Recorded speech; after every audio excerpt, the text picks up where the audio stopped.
Buenos días, Edgar. Buenos días, profe. Bien, bien. Vamos a esperar a sus compañeros. Ya está conectando Jesse, ya está también Carrillo, ya está Michelle. Que se conecten para que empiecen con sus exposiciones. Ya está Aranza.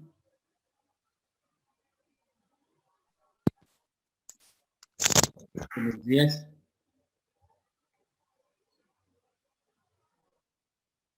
Ya está Brian.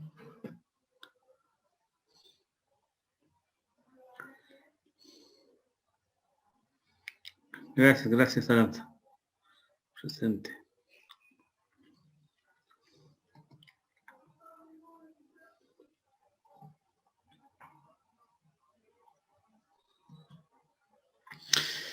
Bueno, dejamos unos temas. Dijimos que iban a investigar e iban a hacer sus diapositivas y lo iban a exponer.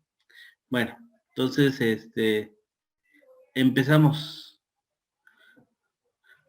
¿sí? Para ver de una vez, el primer concepto que estábamos hablando sobre esto, que era precisamente el de, déjeme ver aquí.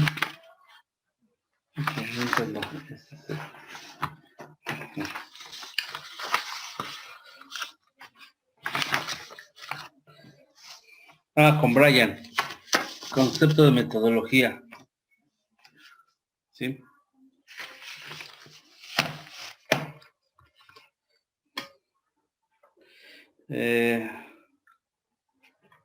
Se me desconectó Brian, parece que no está ya conectado. Carla, no se ha conectado Carla tampoco, ¿eh?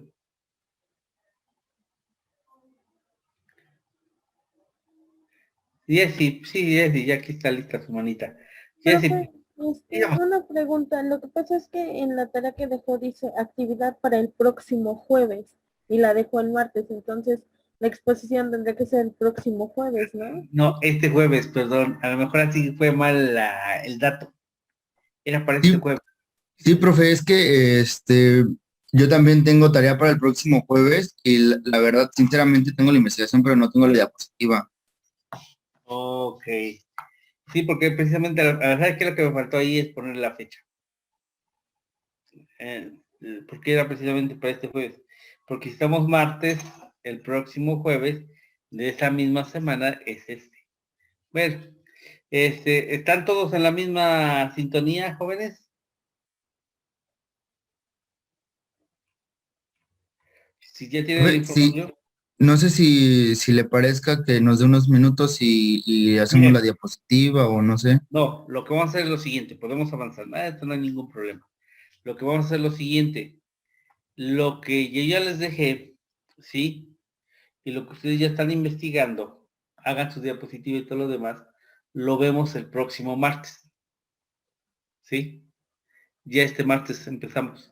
Igual, les voy a subir otras actividades y entonces así le voy a poner la fecha de entrega, porque entonces lo que faltó fue fecha de entrega, establecerlo. Me confié, pensé, y aquí ya es esa cuestión. Entonces, así lo hacemos, jóvenes. Perfecto, Lo que profe, sí es muchísimas claro, gracias. no, al contrario, pues ponernos de acuerdo, lo hacen ustedes el próximo martes, lo presentan ya de esa manera, para que no haya ninguna contrariedad. Bueno, vamos a continuar con esto. Y precisamente hablamos de la metodología de la investigación científica del derecho, que es el tema central, que es la unidad 4 en la que estamos centrando.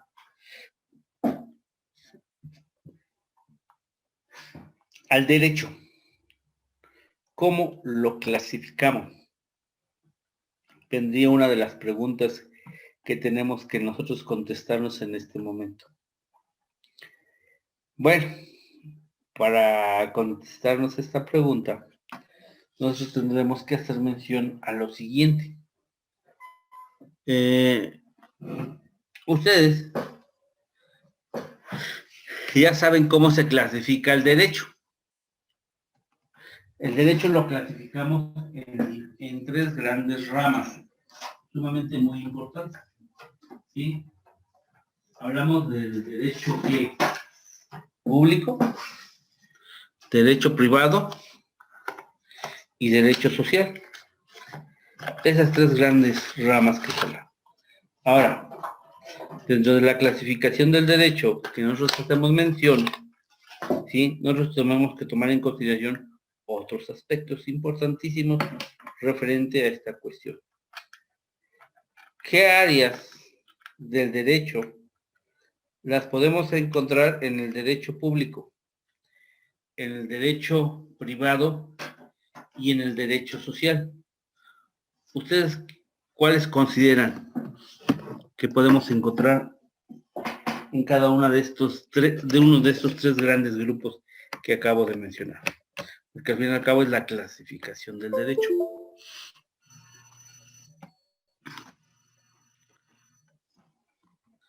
Profe, no sé si me estoy confundiendo, pero creo que el privado sería laboral y familiar, ¿no? ¿Sería el privado? No, fíjate que más o menos sí es la idea. Así como lo estás manejando, sí, pero no irían ahí. El laboral iría en otra rama y el familiar sí entra en el privado, pero dentro de otra rama más general, porque el familiar ya es, como te diría yo, si nos fuéramos a lo particular. Ajá. Hay una rama general donde entra el familiar. Está bien, ahí está muy bien lo que usted está comentando, pero sí. No sé si lo hayan visto en algunas materias Es al que yo respecto. recuerdo que lo vi, pero la verdad es que no me acuerdo muy bien, pero sí recuerdo que en algún momento de la carrera lo vi. Sí, porque precisamente, tradicionalmente nos decía nada más, habían dos grandes grupos, derecho, las áreas del derecho público y las áreas del derecho privado, pero sin embargo se crea la tercera área, el derecho social, ¿sí? Y en el derecho social, ahí voy a manejar lo siguiente, entra el derecho laboral, lo que usted está mencionando, ¿sí? ¿Alguien más que nos quiera ayudar, jóvenes?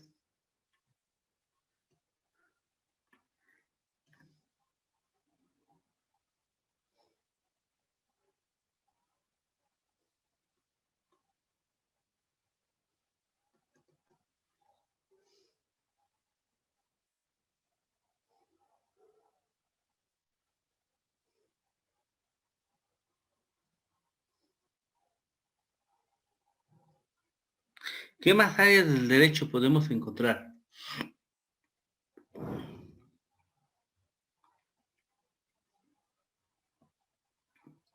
Es que es muy amplio eso, ¿eh? Por eso hablamos de la clasificación del derecho, que es un tema que estamos entrando precisamente y que ese sería el segundo tema que no asigna a nadie y que en este momento lo vamos a desarrollar. Por eso hablábamos del concepto de metodología, que es Brian, hablamos de la clasificación, que es lo que estoy manejando, la clasificación de la metodología del derecho y métodos aplicables a la investigación jurídica. Entonces, es lo que vamos a manejar.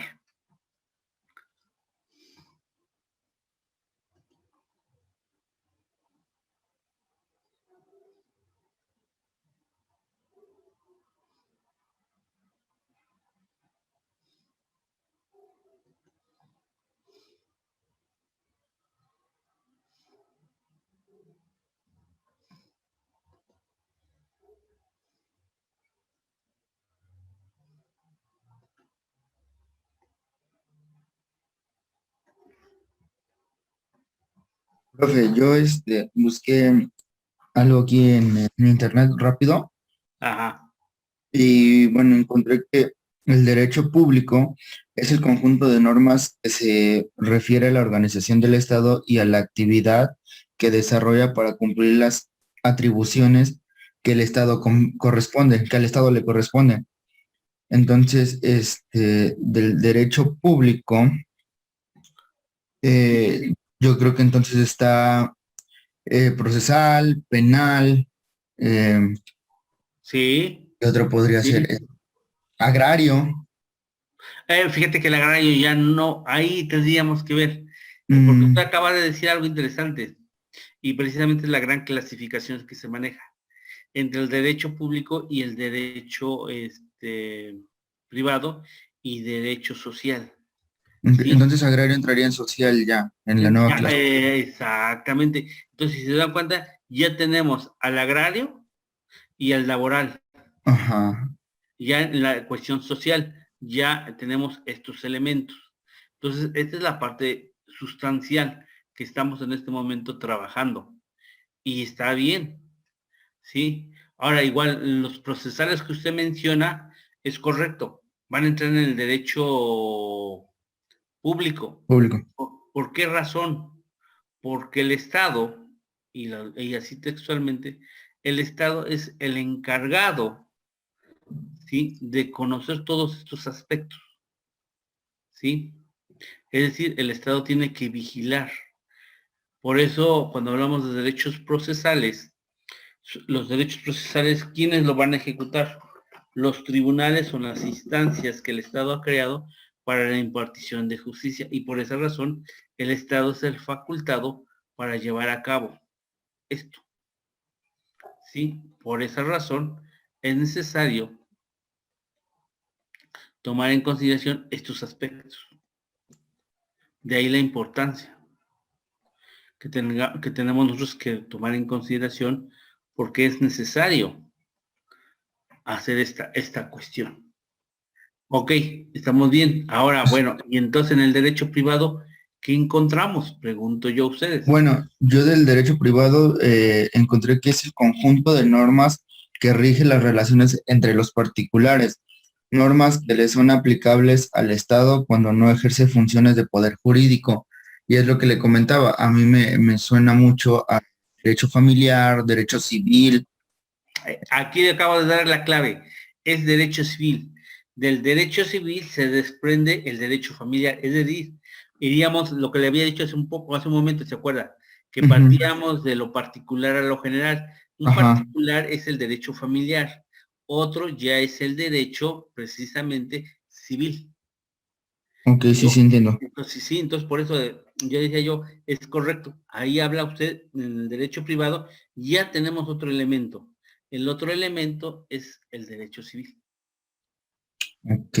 Entonces, no sé si está viendo cómo se va construyendo esto, que esa es la parte que a mí, en lo particular, me interesa. Que ustedes que ya también han ido avanzando, podamos tener todos estos aspectos de de investigación, que es sumamente importante. Entonces, sí es necesario, ¿eh?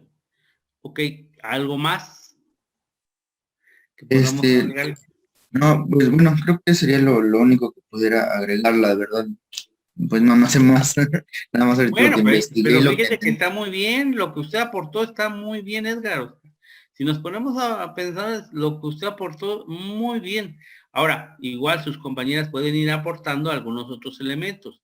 Y eso también va, eso es importantísimo. Por eso le decía yo, esto es parte de lo que tenemos nosotros que tomar en consideración. Bueno, aquí ya tengo esto que les voy a proyectar ahorita para que vean lo que estamos hablando y tomen en consideración esta parte que para mí es sumamente importante. Eh, ahorita lo vemos, permítame. Ajá. Entonces, vamos a compartir pantalla, pero ajá, aquí está.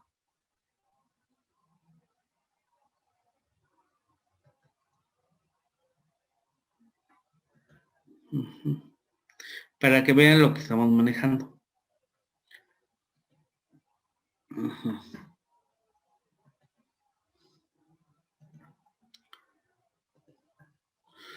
Ok, ¿sí se ve lo que estoy compartiendo con ustedes, jóvenes?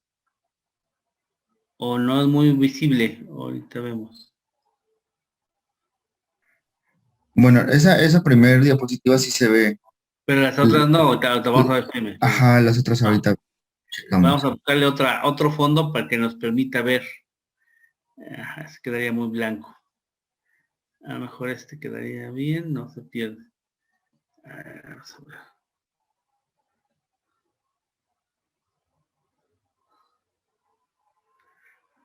Podría ser, no soy.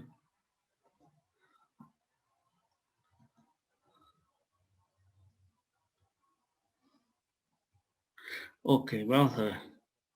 Bueno, vamos a presentarlo de esta manera, ya en grande.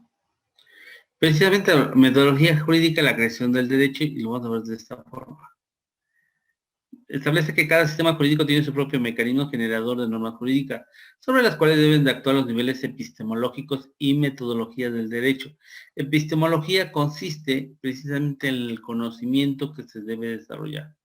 Nuestro sistema, adscrito al romano germánico, tiene la ley como fuente principal, considerando el resto de los mecanismos generados de derecho en forma secundaria o subsidiaria. Otro sistema jurídico, como es el anglosajón, tiene los precedentes y las costumbres como su fuente hegemónica. Las diferencias del sistema no solo se expresan en el ámbito de las fuentes del derecho, pues el fenómeno jurídico es una expresión sociocultural mucho más trascendente que diferencia el carácter de técnica jurídica. El legislador, en consecuencia, es el creador del derecho y la metodología que utiliza se expresa en lo que llamamos el proceso legislativo. Bueno, aquí hablamos de dos sistemas, el anglosajón y el romano germánico, que es el que maneja el sistema mexicano. Para que no tengan dudas, vamos a explicarlo de la siguiente manera. Del sistema mexicano, para aplicar precisamente lo que es la impartición de justicia, todas las autoridades tienen que, para actuar, tiene que estar establecido una ley, norma, reglamento. Si no existe la ley, no pueden actuar. A comparación del sistema anglosajón. En el sistema anglosajón, que es en Estados Unidos, ellos manejan los famosos precedentes y las costumbres. ¿Qué es un precedente en este caso particular? A ellos le llaman precedente las sentencias que se han emitido en asuntos de gran importancia. Es decir, en un juicio X, lo que hace la defensa o la parte acusadora o las partes que contienen a juicio es que dicen, hay que ver el caso fulano de tal, cómo se resolvió la corte y en qué sentido. ¿Sí? Esta es la manera en la que ellos trabajan. Sobre las sentencias que se han emitido sobre casos similares al que se le está planteando en este momento a la Corte norteamericana. En México no sucede así. Toda demanda, toda acción, todo lo que tengamos que hacer, parte precisamente de una situación importante que es en la ley. Después de la ley nos iríamos a la jurisprudencia, tratados internacionales, hasta ahí nada más. Esa es la manera en la que nosotros trabajamos esta parte del derecho. Entonces, por tal razón, las grandes dos diferencias que existen en ambos sistemas es que en uno se maneja precisamente precedentes y su costumbre, y nosotros en el caso del mexicano nos manejamos en la ley. Por eso ahorita en la clasificación que estamos realizando, si se dan cuenta, estamos hablando precisamente de derecho público, derecho privado y derecho social. Ya nos estamos mencionando a estos dos grandes rubros que estamos tomando en consideración para poder aplicar el conocimiento del derecho a casos extremadamente precisos y concretos, que esta es la manera en cómo trabaja un abogado mexicano. Y así como se maneja. Y por esa razón se habla de que el legislador es quien debe precisamente conocer este aspecto. ¿Por qué? Porque él crea las leyes. El acto de legislar, que comprende el proceso de elaboración, que comprende un proceso de elaboración, discusión y aprobación de los ordenamientos que rigen la vida en nuestro país, en el ámbito federal requiere de una profunda comprensión que promueva una legislación más depurada y simplificada y la haga accesible a la población a la que va dirigida. El sistema jurídico mexicano, la estructura de una iniciativa de ley consta de dos partes genéricas: la exposición de motivos, el contenido normativo, y la parte normativa de una iniciativa de ley se divide en disposiciones permanentes y transitorias. Cuando hablamos de la exposición de motivos, jóvenes, ¿por qué es necesario crear esta ley? ¿Cuál es el impacto que va a generar con esta ley que se está creando? ¿A quiénes van a beneficiar? ¿A qué sector? O como dicen, ¿es a la mayoría de la población o a un sector en particular? El contenido normativo, es decir, todos y cada uno de los artículos que se han creado para esta ley, las cuales tendrá que respetar la autoridad a la hora de aplicarla, y al mismo tiempo las partes que por algunas circunstancias tengan o su conducta se vean involucrados en el cumplimiento de este ordenamiento legal, tienen la obligación de cumplir con esto establecido. Finalmente, nos manda en el aspecto de abajo, la parte normativa de una iniciativa de ley se divide en disposiciones permanentes y las transitorias. Esta parte de transitorias es muy bueno que tomemos en consideración por los siguientes aspectos, jóvenes. ¿Por qué? Viene lo siguiente. Hay muchos artículos transitorios que se establecen en qué momento va a entrar en vigor esta ley, cuáles son sus alcances y cómo la autoridad debe llevarlo a cabo. Para ser más exacto, voy a manejar el siguiente punto de vista.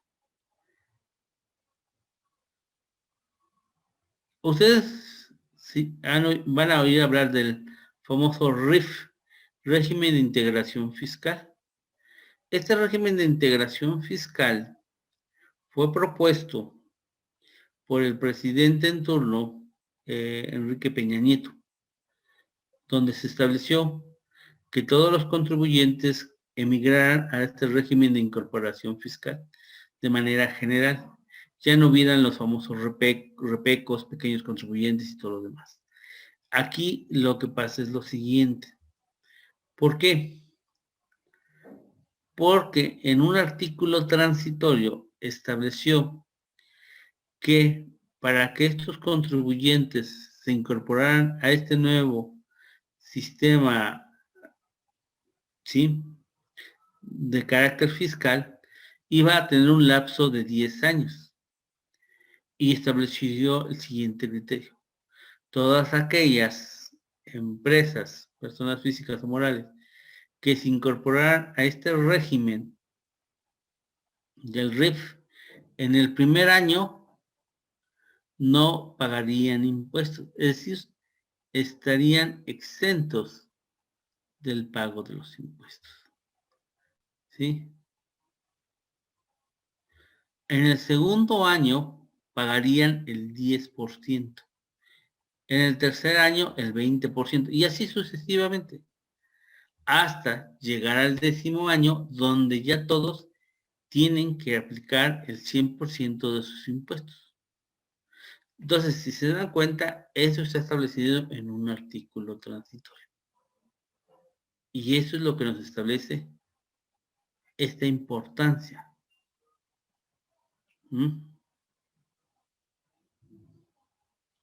Por eso se habla de este aspecto. Por eso lo habla de las transitorias. La validez en el tiempo de las primeras es definido hasta en tanto no se expida una ley o decreto posterior a las que les derogue. ¿Es correcto? En lo que respecta a las transitorias, esta únicamente habla de regir durante una cierta etapa determinadas situaciones jurídicas que se agotan con el transcurso del tiempo. La parte normativa de una iniciativa puede dividirse en libros, títulos, capítulos, artículos, secciones, incisos y párrafos. Por ejemplo, yo diría aquí, jóvenes, vean el Código Civil de Puebla. Cuando lo van a ver, lo van a encontrar por títulos, capítulos, así sucesivamente. El artículo constituye en la legislación mexicana la unidad de visión elemental del contenido normativo y se le compone de uno o más párrafos, pudiendo dividirse cuando las necesidades del numeral así lo exijan, utilizando letras o números romanos, incisos. Por ejemplo, vamos a encontrar el artículo 214 bis, artículo 214 ter, hablamos de ter, o el artículo 194 del Código de Procedimientos Civiles para el Estado Libre y Soberano nos habla fracción primera, fracción segunda, fracción tercera, fracción cuarta, fracción quinta, fracción sexta, fracción octava. Y ahí se hablan precisamente de números romanos. En el anterior estaban en letras, hay algunos que manejan letras, ¿sí? Entonces también hay que tomar en consideración.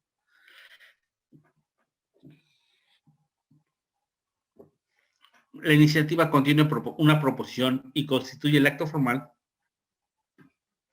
para poner en marcha el proceso legislativo, el fin de lograr la expedición de leyes o decretos.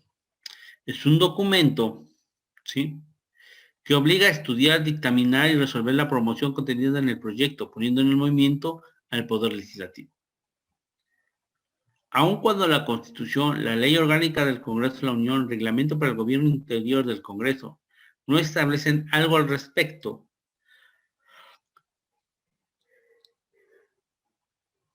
los proyectos de ley enviados por el Ejecutivo al Legislativo deberán contener la Cámara del Congreso a la que se envía, que se le denominará Cámara de Origen, debiendo dirigirse a los secretarios de la misma, la exposición de motivos, de lo que estamos hablando en su momento, el apoyo constitucional para iniciar leyes o decretos, la denominación de la ley o el decreto, el cuerpo normativo de la ley o decreto, la fecha y firma del presidente de la República.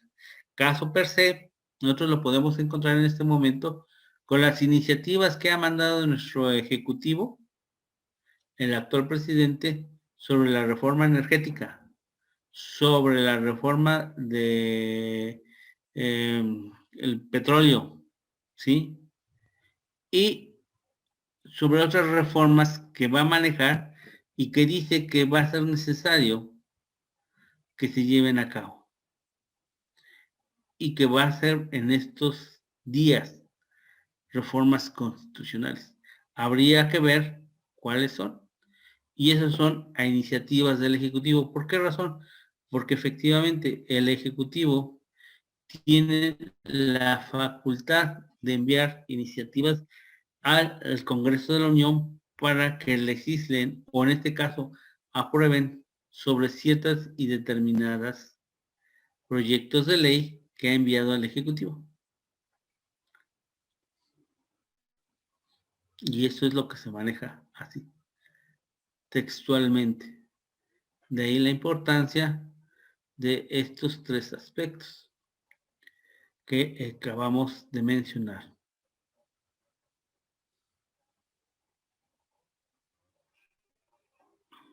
Bueno, continuando con lo que estamos manejando, ¿sí?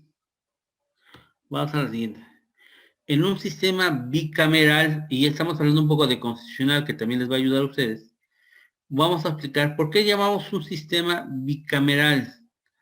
Porque está compuesta de dos cámaras, jóvenes. La Cámara de Diputados y la Cámara de Senadores. Cada uno de ellos juega un papel importante, ¿eh? Por ejemplo, a la Cámara que le toca y va designado este proyecto de ley, se le llama Cámara de Origen y la otra Cámara se constituye en Cámara Revisora. Es así como se lleva a cabo. Por eso actuará como Cámara de Origen correspondiendo a la otra como Cámara Revisora. Por eso es el bicameral. La anterior se entiende cuando se trata de decretos que deban aprobar ambas cámaras, pero cuando no se trata de asuntos de competencia exclusiva de una de ellas, en los periodos en que se encuentra el Congreso en receso, las iniciativas deben ser dirigidas a la que será la Cámara de Origen, aunque se entreguen a la Comisión Permanente. Bueno, no sé si ya llevaron derecho constitucional, jóvenes, o están llevando. Bueno, yo no, ninguna de las dos. Ya, profe, ya llevamos. Bueno, pues pregunto que bueno, para platicar, para no confundir, ¿por qué? Si hablamos de esto, el Congreso de la Unión es cuando está presente en la Cámara de Diputados y la Cámara de Senadores. Es decir, los 500 diputados y los 128 senadores. ¿Sí? A eso se le llama el Congreso de la Unión. De hecho, en la propia Constitución se establece los periodos en los que debe de funcionar el Congreso de la Unión, pero también se llaman periodos de recesos. En esos periodos de recesos en los cuales no está conformada el Congreso de la Unión, entonces, ¿ahí qué pasa? En ese lugar se queda la famosa comisión permanente. La comisión permanente que está conformada por, si no mal recuerdo, déjeme ver, buena idea, no, déjeme el dato. Si no mal recuerdo, parece que son 34 en total. 34, sí, parece que sí son. 34 legislativos, entre los cuales son senadores y diputados. Y precisamente esta comisión permanente se queda para resolver cualquier caso de urgencia que tuviera el país. Déjeme ver, estoy poniendo inestable. Eso se le llama. Y aquí dice precisamente, para que las turnas de las comisiones prospectivas de la Cámara a la que va dirigida, para su dictamen y el despacho del proyecto de sesiones. Tradicionalmente las disposiciones legislativas comienzan por precisar si se trata de un código, de una ley o un decreto. La diferencia entre código y ley ha sido objeto de opiniones encontradas. La palabra código proviene del latín codex, vocablo que se usó para calificar la obra compiladora de Justiniano. Es correcto, el derecho romano. Ustedes lo dieron de ver. La principal de las clasificaciones jurídicas actuales de la palabra código puede también definirse como la ley única que, con plan, sistema y método, regula alguna rama del derecho positivo. En la actualidad, como una corriente moderna, también se usa la figura del código para designar al cuerpo normativo que, aunque no contiene en su totalidad la regulación de una rama del derecho, sí da reglas generales en la materia y es supletorio de leyes especiales. Este uso del término código se da en México con el Código Fiscal de la Federación, es correcto. Ya que existen diversas leyes fiscales que no forman parte de él, pero sí siguen su pauta. La figura de la exposición de motivos señala que su propósito es informar acerca de las causas y consideraciones políticas, sociales, económicas o estrictamente jurídicas que mueven al autor de la iniciativa a proponer una medida legislativa y justificarla como la solución más adecuada para una necesidad social determinada. ¿Sí? Esta descripción en ocasiones puede implicar el análisis de determinados hechos o circunstancias sociales del régimen normativo prevalecientes, señalándose por las razones de este último, resulta insuficiente e ineficaz para regular adecuadamente el fenómeno. En otras ocasiones, la descripción del problema suele estar referida a una cuestión formalmente jurídica, de la cual se deriva el problema de que se trate, es decir, de normas vigentes que no resultan aptas para regular un fenómeno técnico jurídico. Como en el caso de un procedimiento jurisdiccional que ha llegado a ser inadecuado, una forma organizativa o estatutaria obsoleta o perfectible o en general una forma de acontecer cuya existencia dependa de la regla que la autoriza y rige.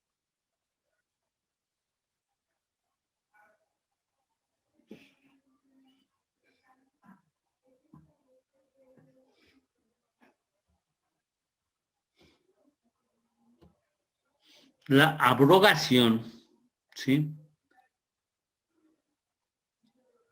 O derogación de la norma. El Código Civil establece las reglas generales para ello, disponiendo que la ley solo queda abrogada o derogada por otra posterior que así lo declare expresamente, o que contenga disposiciones total o parcialmente incompatibles con la anterior. La jurisprudencia que invariablemente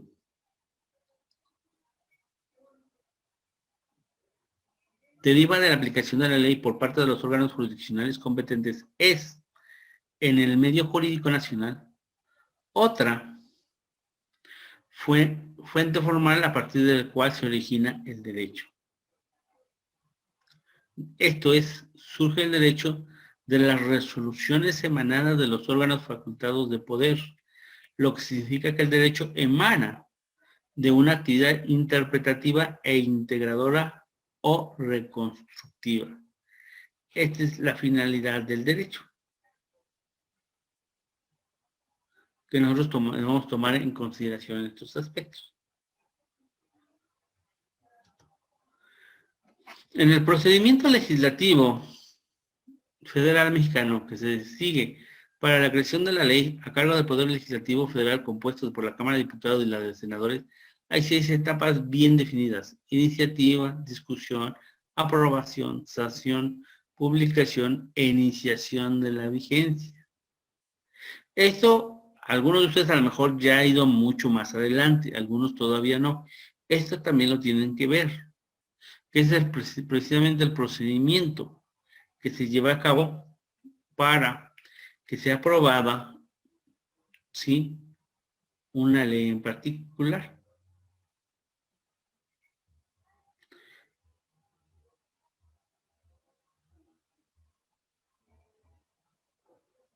Es lo que tienen que tomar en consideración. Estas etapas, 6, iniciativa, discusión de la vigencia. Son de gran importancia las exposiciones de motivos de las leyes, que están a cargo de los órganos que formulan las correspondientes iniciativas de leyes o reformas. La costumbre como fuente formal de derecho deriva del reconocimiento que se da a determinadas prácticas o conductas reiteradas de carácter social para convertirse en obligatorias. Precisamente aquí hablamos de que la costumbre es la fuente del derecho y que en determinado momento es necesario tenerlas reguladas, esas conductas de carácter social. La jurisprudencia que invariablemente deriva de la aplicación de la ley por parte de los órganos jurisdiccionales competentes es, en el medio jurídico nacional, otra fuente formal de la cual se origina el derecho.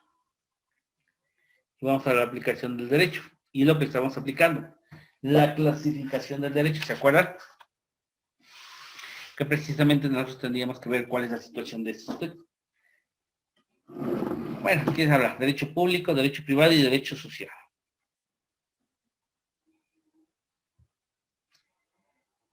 Pero el derecho se divide en 2 grupos también, que es el derecho subjetivo y el derecho objetivo. Derecho subjetivo, frente a una persona obligada en una norma jurídica siempre que haya otra en la prerrogativa para exigir el cumplimiento de lo ordenado. Regla de conducta que permite o prohíbe. Son las facultades otorgadas por la norma. Así lo señala García Maínez.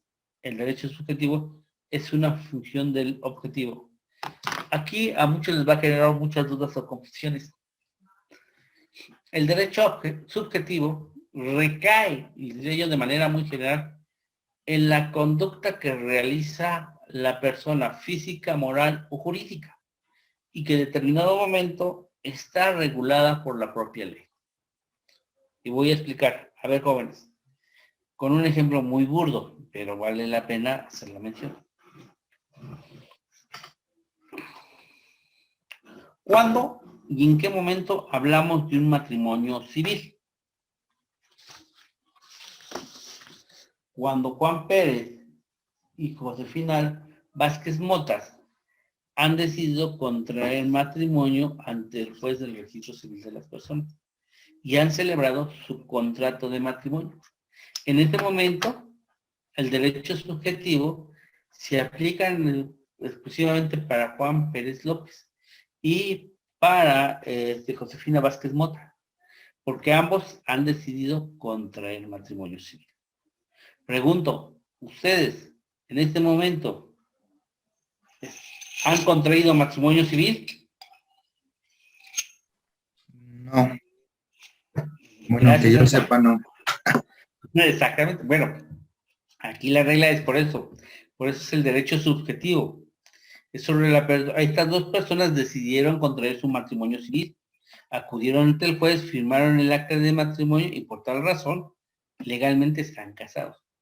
Ahora, voy a otra figura jurídica que contempla el Código Civil. El concubinato. El concubinato es la unión de un hombre y una mujer que ambos, estando solteros, han decidido vivir como familia y aquí ha tenido por lo menos un lapso de 2 años viviendo como una familia, como pareja. O en su caso, si durante antes de este lapso han procreado un hijo, entonces considera una unión de concubinato. Pregunto, ¿alguno de ustedes está en concubinato? Profe, perdóneme, ¿no eran 5 años para el concubinato? No, son 2 años. 2 años, ok. Sí. Y aquí hay una regla importante. Cada código civil en cada entidad federativa puede variar el plazo, ¿eh? Entonces también tomar en consideración este aspecto. Ah, ok, pudiera ser porque yo de la última vez que toqué ese tema, también ya fue hace bastante tiempo, recordaba que eran 5 años, o bueno, al menos eso recuerdo, pero fue en Morelos, entonces sí pudiera ser que existan cambios. Sí, de hecho, aquí algo importante, que bueno que toca este punto, Edgar, miren, en cada entidad federativa habría que revisar nuestros códigos civil para ver cuáles son las reglas establecidas para cada una de estas figuras que he mencionado. Por ejemplo, en el caso de matrimonio civil, en el caso del concubinato que estamos mencionando en este momento, y por ejemplo voy a ver en el caso de las relaciones de convivencias, o algunos llaman matrimonio igualitario, ¿sí? El matrimonio del mismo género. Entonces, ahí tendríamos que ver. Si se dan cuenta, estamos hablando ya de 3 figuras procesales. El matrimonio civil, el concubinato, y hablamos del matrimonio igualitario, o el matrimonio del mismo género. 3 figuras procesales.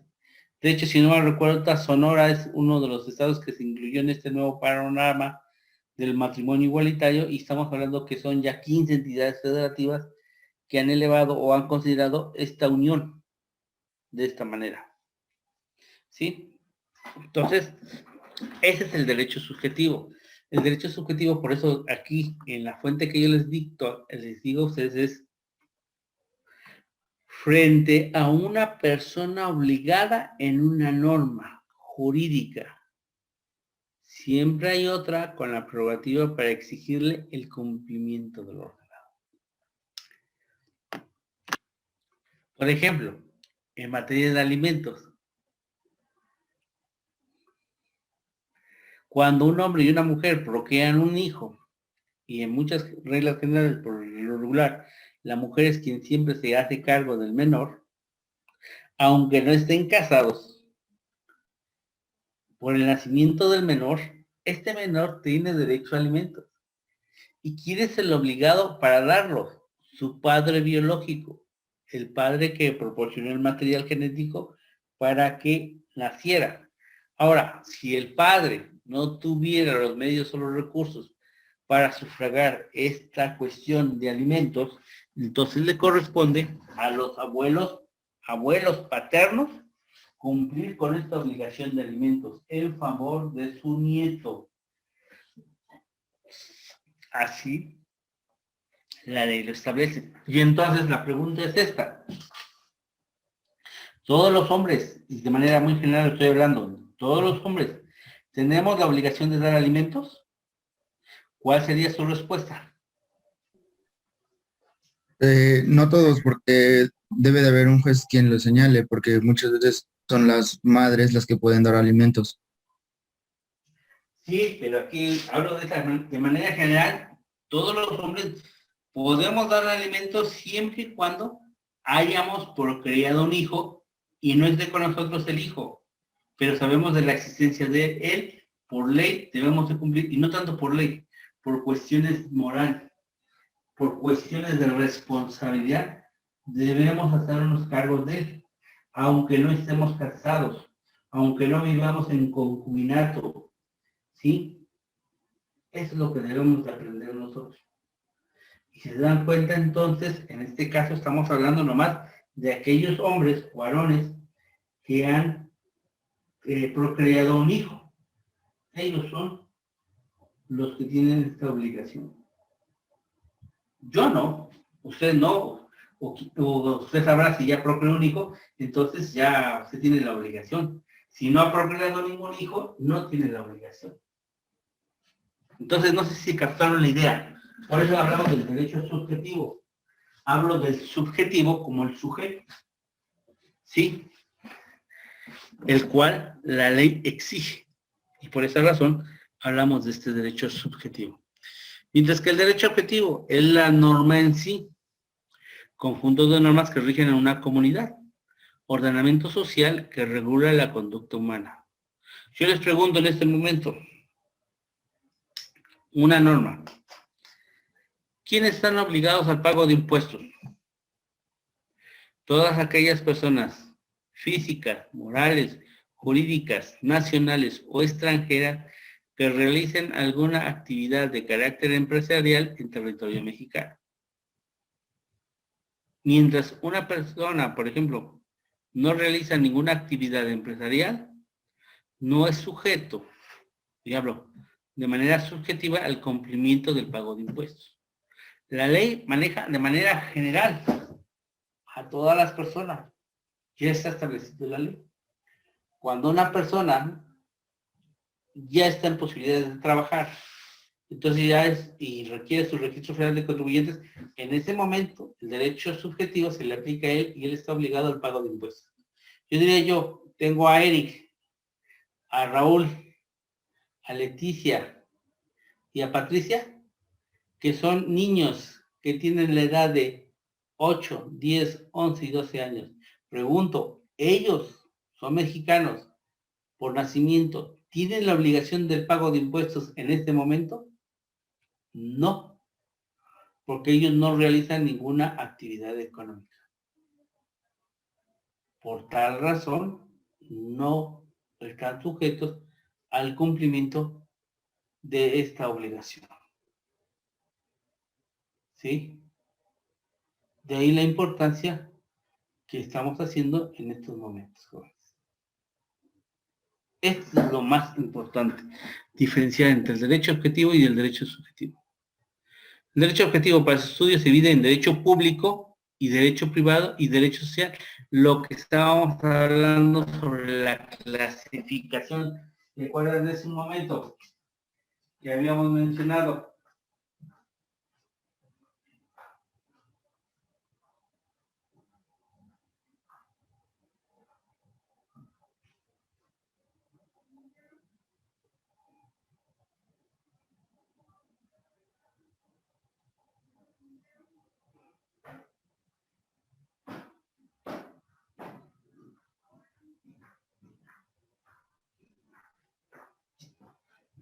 Y esta es la parte más importante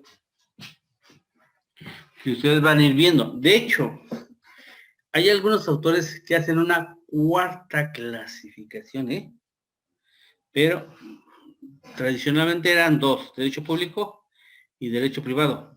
Se le agregó el derecho social, pero hay otros autores que ya consideran una cuarta clasificación. Y vamos a mostrar precisamente lo que usted mencionaba hace un momento, Edgar. Derecho público. Normas jurídicas que regulan la actividad del Estado en su calidad de ente soberano, así como en sus relaciones con los particulares en su calidad de ente poder público. Su característica es la situación de privilegio o poder que tiene el Estado frente a los ciudadanos. El derecho público se divide en, y aquí estamos lo que estamos viendo, derecho administrativo, derecho internacional público, derecho penal, derecho fiscal, derecho constitucional y derecho procesal, lo que se mencionaba. Y entrarían otras más ramas, pero dejamos de manera muy generalizado estos. Y habla del derecho constitucional, conjunto de normas jurídicas que regulan la estructura fundamental del Estado, las funciones de sus órganos, las relaciones entre ellos y con los particulares. ¿Sí? Derecho administrativo, conjunto de normas de derecho público que regulan la administración pública. Derecho penal, conjunto de normas que determinan los delitos, las penas que el Estado impone a los delincuentes y las medidas de seguridad que el mismo establece para la prevención de la criminalidad. Así lo define Eugenio Cuello Calón. Delito en el derecho mexicano es la acción típica, antijurídica, culpable y punible. Pregunto, ¿todos los mexicanos estamos expuestos a cometer en algún momento de nuestra vida algún delito? Sí, siempre y cuando la conducta que desarrolle el mexicano sea considerado como una conducta tipificada en el Código Penal. Mientras esa conducta no esté tipificada en el Código Penal, ¿sí?, no se podrá llevar a cabo la sanción. Y entonces no es considerado un delito. Pena, sufrimiento impuesto por el Estado al culpable de una infracción penal. Derecho fiscal.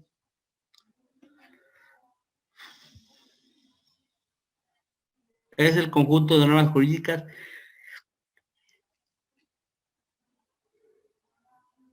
referente a los impuestos establecidos por el Estado, con el objeto de recaudar ingresos para la obtención de los servicios públicos.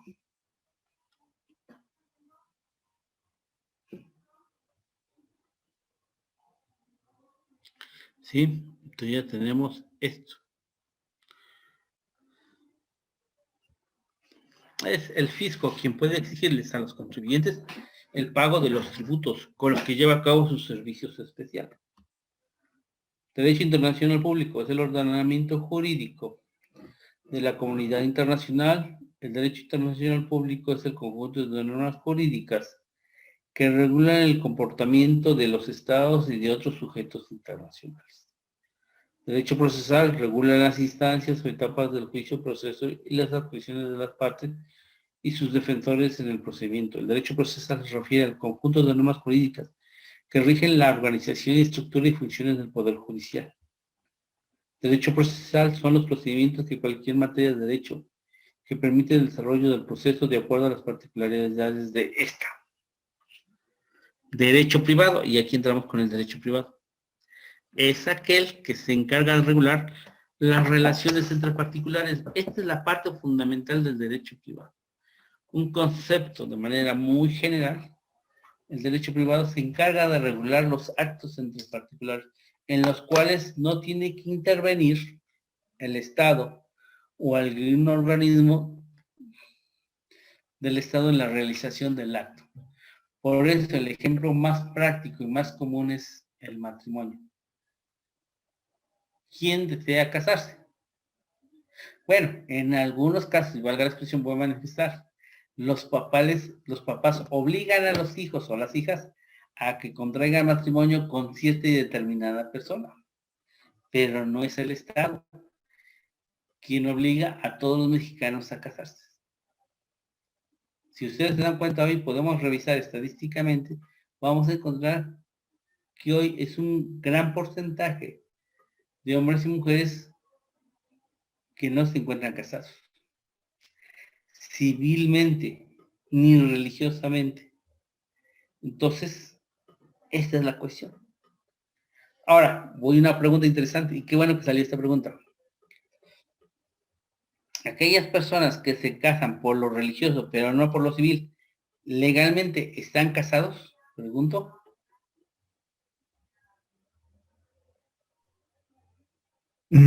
Pudiera ser por concubinato, ¿no? Se le pudiera demostrar el concubinato, pero como tal casados, creo que no, porque la religión no es una cuestión aparte. Es correcto, Edgar, muy bien su respuesta, porque la religión es un acto de fe, más no es un acto de Estado de Derecho. Lo que usted dice es correcto, con el acta de matrimonio de carácter religioso da origen a la figura del concubinato, más no la figura del matrimonio civil. Y está muy bien su punto de vista. Entonces, si se da cuenta, ya tenemos esto, que es lo que nosotros estamos tocando en este momento. Por eso dice, asimismo regular las relaciones entre los ciudadanos y el Estado, en los casos en que se actúa como particular. ¿Por qué el Estado puede actuar como particular? Bueno, resulta ser que, por ejemplo, la Secretaría de Infraestructura del Gobierno del Estado de Puebla, que está aquí, ¿cómo se llama? En Angelópolis, ¿sí? En sus edificios que se construyeron especialmente, resulta ser que necesita abrir una oficina en Tlatlauquitepec, que es en la Sierra Norte del Estado de Puebla. Pero allá el gobierno del Estado de Puebla no tiene algún edificio público. Entonces, ¿qué hace esta Secretaría de Infraestructura? Lo que hace es que contrata un local o una casa donde se va a instalar esta secretaría. Y ante esta situación tiene que celebrar un contrato de arrendamiento. Y ese contrato de arrendamiento lo hace con un particular que es el dueño de la vivienda o lugar donde está. Y entonces ahí, esta Secretaría de Infraestructura, que es y pertenece al Estado, está actuando como particular. El derecho privado se subdivide en derecho civil, derecho mercantil. En el derecho civil tenemos al derecho sucesorio, al derecho familiar. ¿Sí? El derecho mercantil, que tenemos aquí un gran número de instituciones, ¿sí? Porque tenemos a lo que se llama la Comisión Nacional Bancaria de Valores, la Comisión Nacional de Seguros y Fianzas, la CONSAR, las AFORES, tenemos la Ley General de Sociedades Mercantiles y una infinidad de más. Y el derecho internacional privado. ¿Por qué el derecho internacional privado? Porque el derecho internacional privado va a regular las relaciones de todas aquellas extranjeros, va a determinar su calidad migratoria en territorio mexicano. Pero eso ya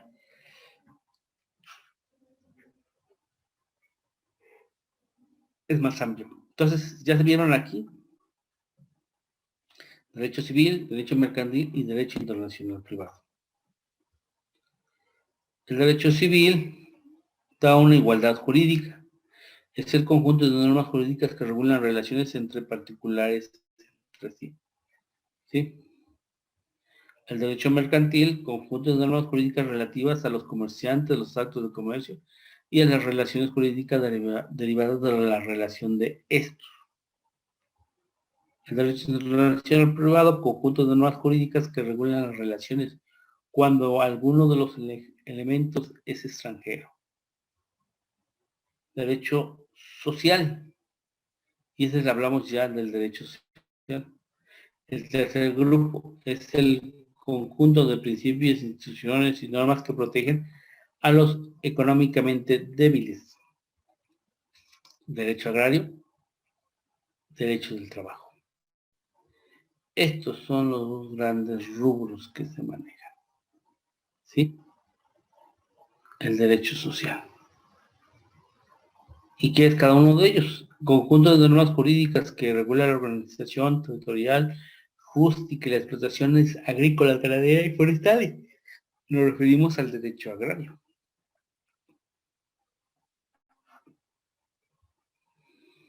Derecho del trabajo a las relaciones entre patrones y trabajadores. Es el conjunto de normas jurídicas que regulan las relaciones entre trabajadores y patrones. Derecho positivo. Son las reglas imperativas que rigen, digamos.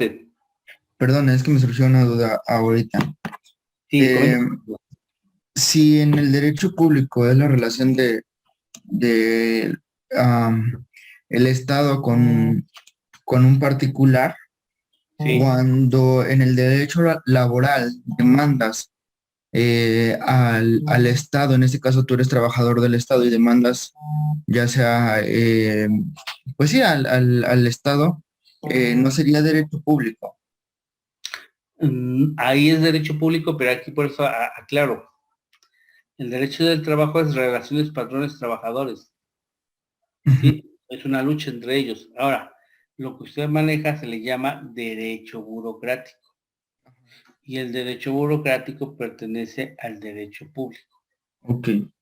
Por esa razón, el derecho burocrático se considera porque el Estado, para el cumplimiento de sus funciones, y entraría esto dentro del derecho administrativo. ¿Por qué el derecho administrativo? Bueno, ¿no han llevado derecho administrativo todavía? No. Bueno, yo no, es que No, literal es aún mi no. primer cuatrimestre. Ok, bueno, está bien, está muy bien, Edgar, pero así, si tienen dudas, pregunten. Yo pregunto este aspecto, ¿por qué? Porque cada maestro que les va a tocar en cada asignatura va a tener un diferente punto de vista.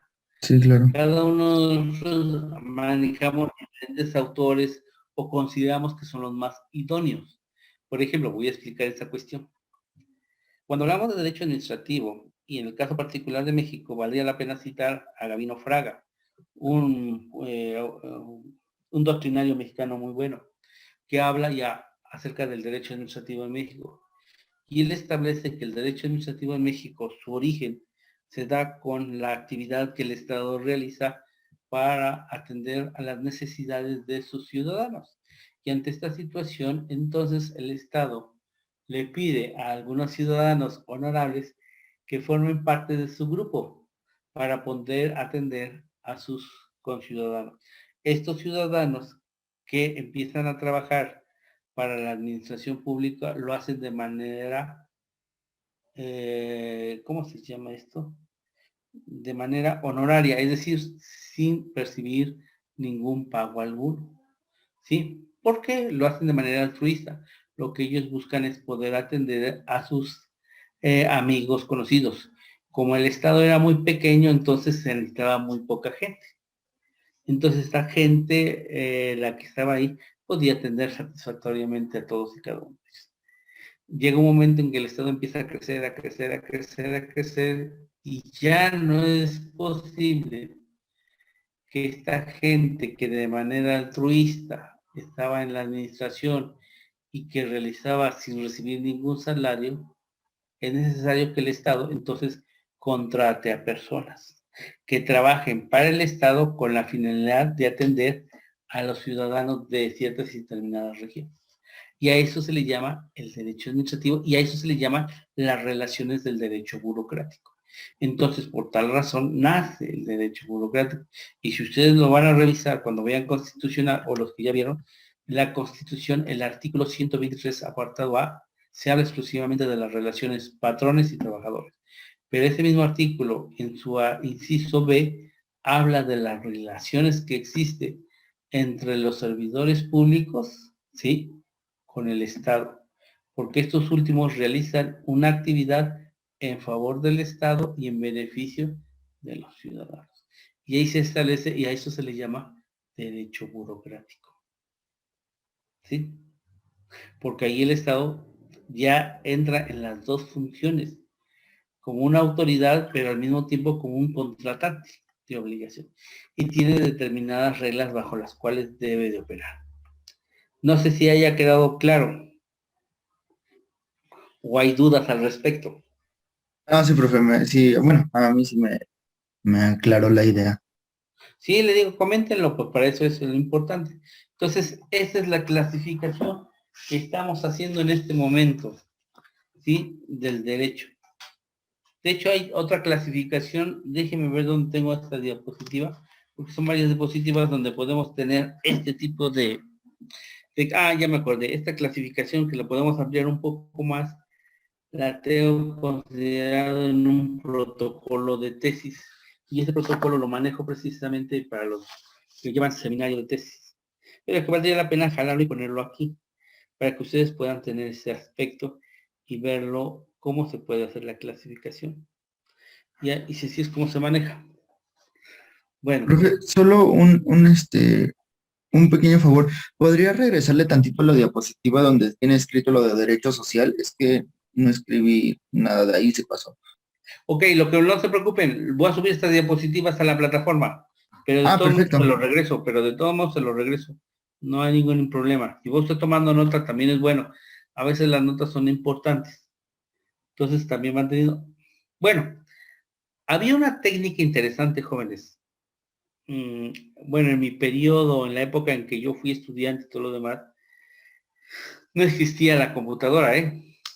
Todo era a mano, libreta, y lo que existía era la máquina de escribir, la eléctrica y la manual. Entonces nosotros, y no había internet, no había libros digitales, no había, o sea, teníamos que tener el libro físico. Entonces, en la época que a mí me tocó estudiar, le digo, jóvenes, el maestro nos dejaba, ¿saben qué? Pues van a investigar esto, entonces hay que ir a la biblioteca, sacar el libro, tenerlo a la mano y transcribir en la libreta. Y ese transcribir en la libreta, jóvenes, aunque ustedes no lo crean, por eso que está usted haciendo, Edgar, está muy bien. Ese de transcribir hace que tu cerebro guarde esa información y se quede ya grabado esta información. Y a medida que vas creciendo, vas grabando información, vas grabando, llega un momento que dices, ah, esto ya me acordé de haberlo visto y puedo opinar de esto, y jalamos la información.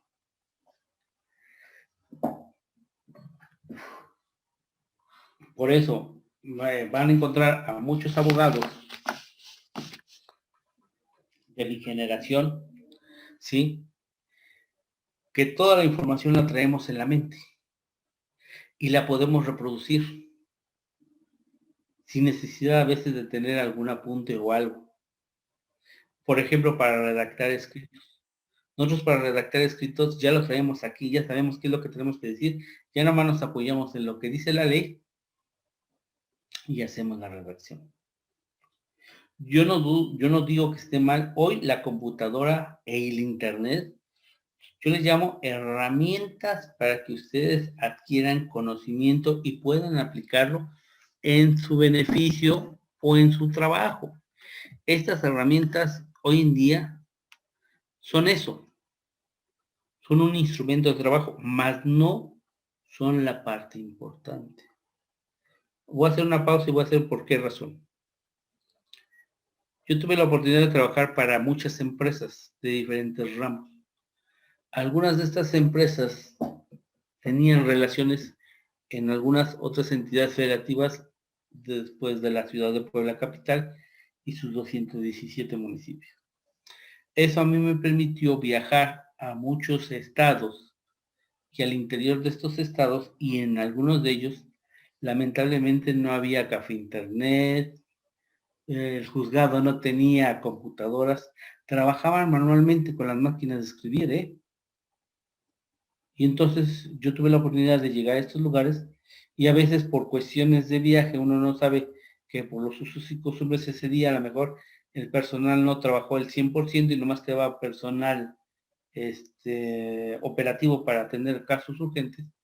Y como yo me llegaba de fuera, de otro estado, y que me era imposible regresar al día siguiente y no me podía hospedar en este lugar, platicando con personal del juzgado, a veces el secretario, porque el juez no estaba, y el secretario me daba la autorización, me ponía yo a redactar mis acuerdos. Acuerdos que le llamamos nosotros de mero trámite, o sea, acuerdos donde no hay un litigio con otra parte, sino que hay que necesario realizar este trámite de carácter judicial para cumplir con unos trámites administrativos al interior de la empresa. Pero era necesario tenerlos por parte del juzgado. Y entonces yo me sentaba yo con la máquina de escribir y empezaba yo a escribir, a redactar mi acuerdo. Se lo pasaba yo al secretario, lo revisaba, decía que estaba de acuerdo, lo firmaba y todo lo demás, lo agregaba al expediente, me daban una copia certificada de lo anterior y con ese documento yo ya me regresaba nuevamente a la empresa. Entonces, a lo que quiero llegar es esto. Yo por eso en algunas ocasiones yo les pido a ustedes que hagan el ejercicio en su libreta, le tomen foto y me la envíen, porque ese ejercicio de hacer la redacción en la libreta, transcribirlo o leerlo, le ayuda mucho a su memoria, jóvenes. Está captando la idea principal de esto. Entonces, ya otra vez con estos medios de la diapositiva, los libros digitales, archivos, vale la pena porque pues hoy podemos tener información de libros de autores que apenas han salido y que ya están disponibles y que de cierta manera la información que tienen vale la pena revisarlo y analizarlo. De hecho, si ustedes ya entraron a la plataforma ya van a encontrar que hay varios libros que ya les acabo de subir. ¿Ya lo revisaron? La verdad es que yo no, pero lo checo. Sí, ya chequen la plataforma. En la plataforma de esta materia ya están por lo menos como 6 libros ya digitales subidos, en los cuales van a hacer y se van a apoyar para realizar su trabajo que les acabo de dejar. Bueno, continuando con lo que tenemos, y regresando. Esto es lo que nosotros estamos manejando y aquí hablábamos precisamente del derecho positivo, que es uno de los que estábamos mencionando hace un momento. ¿Qué es el derecho positivo? Las reglas impero-atributivas que rigen o rigieron en un lugar determinado. Todas las normas jurídicas son positivas, pero no todas son vigentes. ¿Y a qué se refiere en este aspecto? Por ejemplo, yo estoy tocando la cuestión del matrimonio civil. El matrimonio civil en México se estableció en los códigos y el primer código fue el Código Civil para el Distrito Federal y territorios, así se llama federales. Y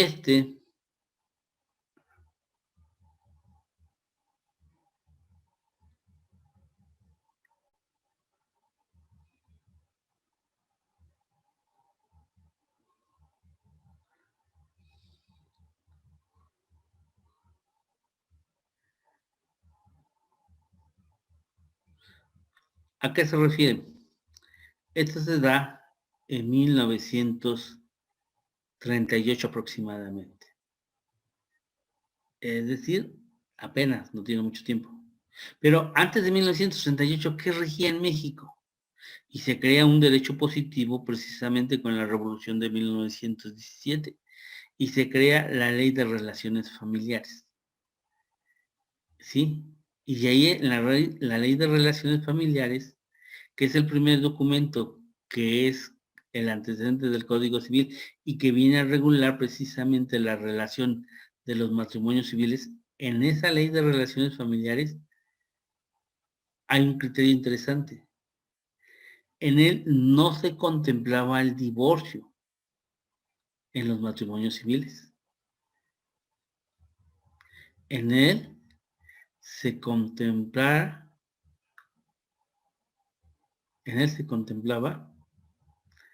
la separación de cuerpos. ¿Qué es la separación de cuerpos? Recuerden que nosotros tenemos una característica. Nosotros hacer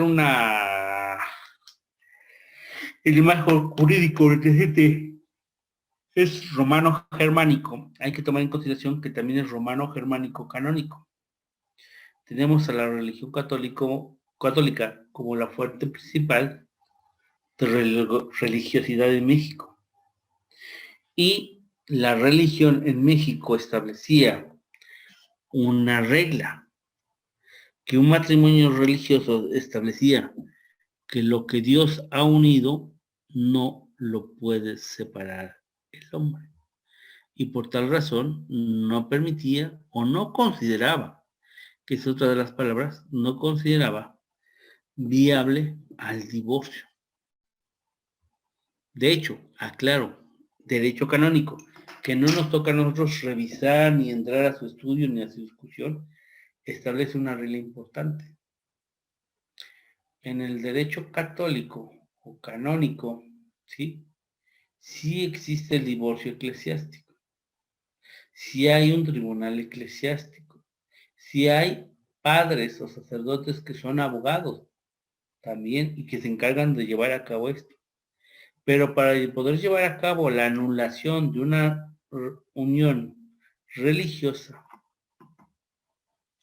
en uno de los tantos supuestos que se emplean y se manejan, es que no había o no se haya consumado la cohabitación entre el hombre y la mujer. ¿Sí? En otras palabras, que después del matrimonio religioso no hayan tenido relaciones sexuales. ¿Sí?